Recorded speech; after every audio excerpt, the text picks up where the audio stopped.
Hi guys, welcome to Avi's Academy. So we will be considering another tricky problem. So this will be the final problem in the regression estimation with respect to trickiness. So let's look at the problem. Welcome friends to the circle of knowledge called Avi's Academy. You are at the right place if you are learning commerce, management and economics at undergraduation and post-graduation level, and if you are one of those who have thirst for knowledge.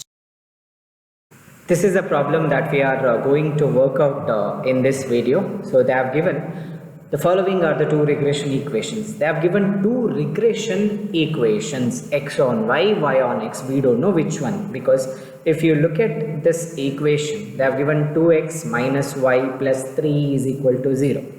x minus 3y plus 6 is equal to 0. So ಈ ವಿಡಿಯೋದಲ್ಲಿ equation ಏನು ಕೊಟ್ಟಿದ್ದಾರೆ ಅದು x on y ಅಂದರೆ x is equal to a plus b y ಆ ಫಾರ್ಮಲ್ಲಿ ಇಲ್ಲ. And ಅದೇ ರೀತಿ y on x y is equal to a plus b x ಆ ಫಾರ್ಮಲ್ಲಿ ಇಲ್ಲ.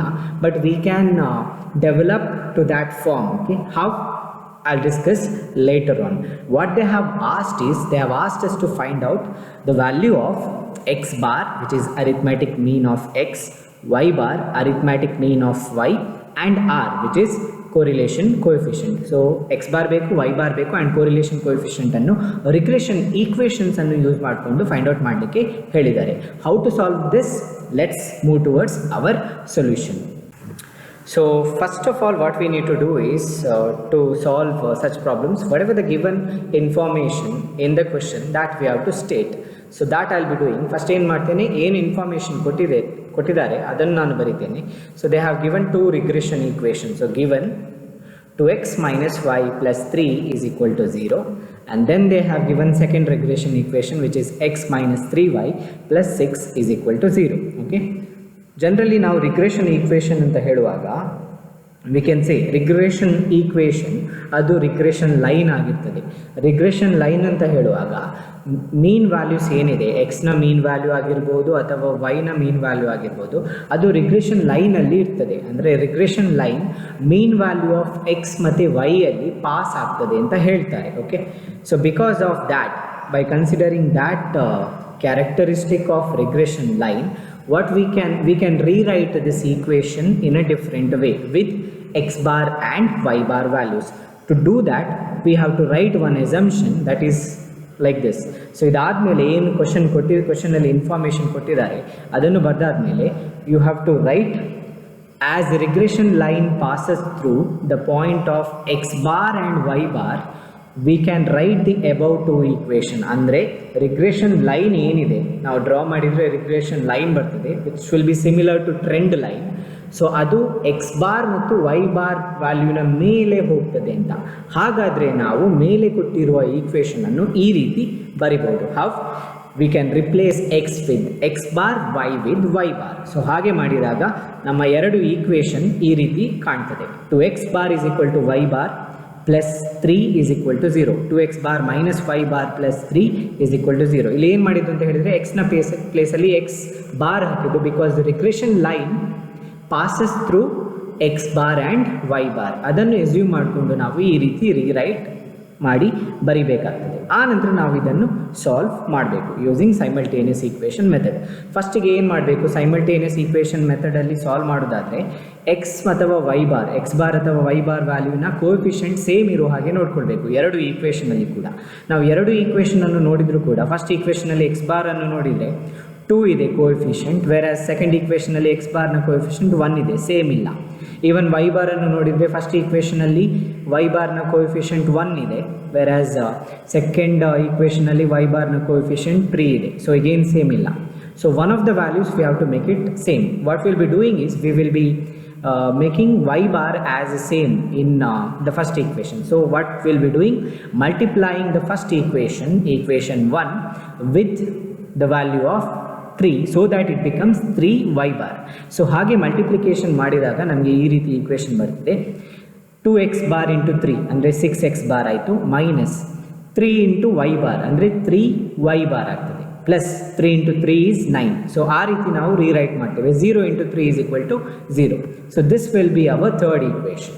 ನೆಕ್ಸ್ಟ್ ನಾವು ಸೈಮಲ್ಟೇನಿಯಸ್ ಈಕ್ವೇಷನ್ ಯೂಸ್ ಮಾಡಿಕೊಂಡು ಸಾಲ್ವ್ ಮಾಡಬೇಕು. So let us do that. So next ನಾವು ಸಬ್ಟ್ರ್ಯಾಕ್ಟ್ ಈಕ್ವೇಷನ್ 2, ಸೆಕೆಂಡ್ ಈಕ್ವೇಷನ್ ಏನಿದೆ ಅದನ್ನು ಥರ್ಡ್ ಈಕ್ವೇಷನಿಂದ ಸಬ್ಟ್ರ್ಯಾಕ್ಟ್ ಮಾಡುವ. So first we have to write the third equation. 6x bar minus 3y bar plus 9 is equal to 0. Second equation ಹೀಗಿದೆ, x bar minus 3y bar plus 6 is equal to 0. First ಅಂದರೆ third ಈಕ್ವೇಷನನ್ನು second ಈಕ್ವೇಷನಿಂದ subtract ಮಾಡಬೇಕು. So next subtract ಮಾಡಬೇಕು, right? ನಾನು minus sine ಬರೀತೇನೆ.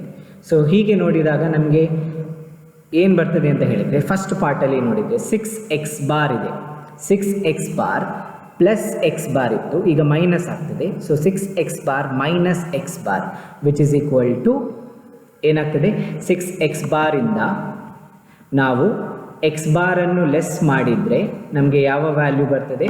6x ಬಾರಿಂದ ನಾವು x ಬಾರನ್ನು less ಮಾಡಿದರೆ 6 minus 1x bar which is equal to 5x bar ಬರ್ತದೆ. Versus in the second ಕೇಸಲ್ಲಿ minus 3y bar ಇದೆ, ಮೈನಸ್ ಇಲ್ಲಿ ಮೈನಸ್ ಇದೆ, ಮೈನಸ್ ಇಂಟು ಮೈನಸ್ ಏನಾಗ್ತದೆ? ಪ್ಲಸ್ ಆಗ್ತದೆ. So minus 3y bar plus 3y bar ಏನಾಗ್ತದೆ? 0y bar ಆಗ್ತದೆ. 0 into y bar ಅಂದರೆ 0, ಅಂದರೆ ಇದು ಎರಡು ಕ್ಯಾನ್ಸಲ್ ಔಟ್ ಆಗ್ತದೆ ಅಂತ ಆಯಿತು. ಆನಂತರ ನೆಕ್ಸ್ಟ್ ಕೇಸಲ್ಲಿ 9 plus minus, plus into minus minus ಆಗ್ತದೆ, ರೈಟ್? 9 ಮೈನಸ್ 6 ಅಂದರೆ 3, ಅಂದರೆ ನಮಗೆ ಫೈನಲ್ ಇಲ್ಲಿ ಬರೋದು 5x bar plus 3 is equal to 0. Okay, so this is the value we will be getting. 5x bar plus 3 is equal to 0. ನಮಗೆ ಬೇಕಾಗಿರೋದು x ಬಾರ್ನ value still we have not got. ಅದಕ್ಕೆ ಏನು ಮಾಡ್ತೇವೆ, ಇಲ್ಲಿ ಏನು ನಮಗೆ ಈಕ್ವೇಷನ್ ಬಂದಿದೆ ಇದನ್ನು ನೆಕ್ಸ್ಟ್ ಸ್ಟೇಜಲ್ಲಿ ಡೆವಲಪ್ ಮಾಡುವ. So 5x bar is equal to plus 5x bar plus 3 is equal to 0. Next ನಾವು ಏನು ಮಾಡೋದು ಅಂತ ಹೇಳಿದರೆ, ಇಲ್ಲಿ ನಮಗೆ ನಂಬರ್ ಇದೆ, ಇಲ್ಲಿ ಕೂಡ ನಂಬರ್ ಇದೆ. ಈ ನಂಬರನ್ನು ಈ ಕಡೆ ಕೊಂಡೋಗ್ತೇನೆ, ಇದನ್ನು ಕೊಂಡೋಗ್ಲಿಕ್ಕೆ ಆಗೋದಿಲ್ಲ because we have an alphabet with it. Okay, so ಹಾಗಾಗಿ ನಂಬರನ್ನು ಮಾತ್ರ ಆ ಕಡೆ ಕೊಂಡೋಗ್ಬೋದು. ಸೊ ಇಲ್ಲಿ ಪ್ಲಸ್ 3 ಇತ್ತು, ಆ ಕಡೆ ಹೋಗುವಾಗ ಏನಾಗ್ತದೆ? It becomes minus 3. So 5x bar is equal to 0 minus 3. 0 minus 3 ಎಷ್ಟಾಗ್ತದೆ? 5x bar is equal to minus 3 ಆಗ್ತದೆ. ನಮಗೆ ನೆಕ್ಸ್ಟ್ ಏನು ಬೇಕು? x ಬಾರ್ನ ವ್ಯಾಲ್ಯೂ ಫೈಂಡ್ ಔಟ್ ಮಾಡಬೇಕು. ಇಲ್ಲಿ 5 ಇಂಟು x ಬಾರ್ ಆಗ್ತದೆ. 5ಅನ್ನು ನಾವು ಆ ಕಡೆ ಹೋಗುವಾಗ ಅದು ಡಿವೈಡೆಡ್ ಆಗ್ತದೆ. So it will be x bar is equal to minus 3 divided by 5 which is equal to, ನಿಮ್ಮ ಕ್ಯಾಲ್ಕುಲೇಟರ್ ಯೂಸ್ ಮಾಡಿ you will get an answer minus 0.6. So this is the value of x bar. So x ಬಾರ್ನ value find out ಮಾಡಿದ ನಂತರ ನಾವು 3 equation ಬಂತು, equation 1, equation 2, equation 3. ಅದರಲ್ಲಿ ಯಾವುದಾದ್ರೂ ಒಂದು ಈಕ್ವೇಷನ್ನೊಂದಿಗೆ ನೀವು ನಿಮ್ಮ x ಬಾರ್ನ ವ್ಯಾಲ್ಯೂವನ್ನು ಸಬ್ಸ್ಟಿಟ್ಯೂಟ್ ಮಾಡಿದರೆ ನಮಗೆ y ಬಾರ್ನ ವ್ಯಾಲ್ಯೂ ಸಿಗ್ತದೆ. I will take first equation for substitution purpose. So next ನಾನು ಸಬ್ಸ್ಟಿಟ್ಯೂಟ್ ಮಾಡ್ತಾ ಇರೋದು the value of x with equation, the value of x bar with equation 1. So x ಬಾರ್ನ ವ್ಯಾಲ್ಯೂವನ್ನು ಈಕ್ವೇಷನ್ 1ನೊಂದಿಗೆ ಸಬ್ಸ್ಟಿಟ್ಯೂಟ್ ಮಾಡ್ತೇನೆ. ನಮ್ಮ ಈಕ್ವೇಷನ್ 1 ಹೀಗಿರ್ತದೆ, 2x bar minus y bar plus 3 is equal to 0. ಈಗ x ಬಾರ್ ವ್ಯಾಲ್ಯೂ ನಾವು ಏನು ಫೈಂಡ್ ಔಟ್ ಮಾಡಿದ್ದೇವೆ ಅದನ್ನು ಸಬ್ಸ್ಟಿಟ್ಯೂಟ್ ಮಾಡಬೇಕು. ಎಷ್ಟು x ಬಾರ್ನ value? Minus 0.6. So that I will be doing that 2 into x bar minus 0.6 minus y bar plus 3 is equal to 0. Next 2 into minus 0.6 ಮಾಡಿದರೆ ನಮಗೆ ಮೈನಸ್ 1.2 ಬರ್ತದೆ. Rest of the equations remains as it is. Next ನಾವು ಇಲ್ಲಿ ನೋಡಿದರೆ ಇಲ್ಲಿ ನಮಗೆ number ಇದೆ, ಇಲ್ಲಿ ನಮಗೆ ನಂಬರ್ ಇದೆ. ಸೊ ಮೈನಸ್ 2 ಪ್ಲಸ್ 3 ಎಷ್ಟು ಬರ್ತದೆ? 1.8. ಆನಂತರ y bar remains as it is. Next ನಾವು ಏನು ಮಾಡಬೇಕು? y ಬಾರನ್ನು ನಾವು ಆ ಕಡೆ ಕೊಂಡೋಗ್ಬೋದು. So what I will do, I will bring 0 here. 0 ಇದೆ, ಇಲ್ಲಿ 1.8 ಇದೆ.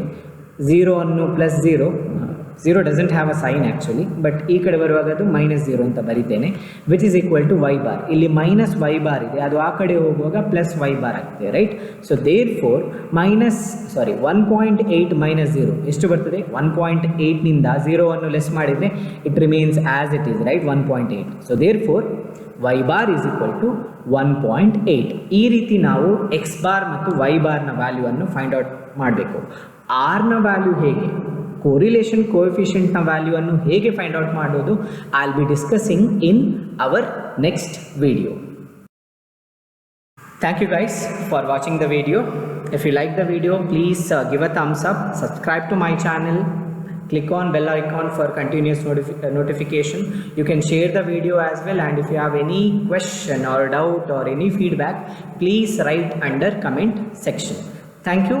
We will meet you in our next video, where I'll be discussing about the second part of the computation, that is computation of correlation coefficient.